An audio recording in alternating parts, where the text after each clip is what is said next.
Əgər biz Çıxış kitabına baxsaq, orada 30-cu fəsildə var o yer ki, məbədə daxil olmamışdan öncə bürüncdən bir ləyən qoyulardı ki, o ləyənə yaxınlaşardılar insanlar, o suya yaxınlaşanda həm öz əkslərini görərdilər, çünki səhradan gəlirlər.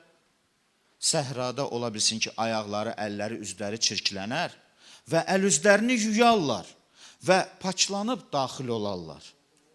Və bu adətlər, bu ənənələr, bu qaydalar, bu qanunlar illər boyu, əsrlər boyu davam edirdi. Və bu paçlanmaq üçün idi.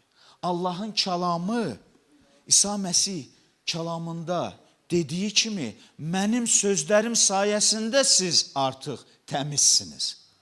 Və o su onu nəzərdə tuturdu ki, siz necə o su ilə yuyunursunuzsa, bax, bizim daxilimizi də yuya biləcək yeganə vasitə Allahın sözüdür və İsa Məsihin qanıdır.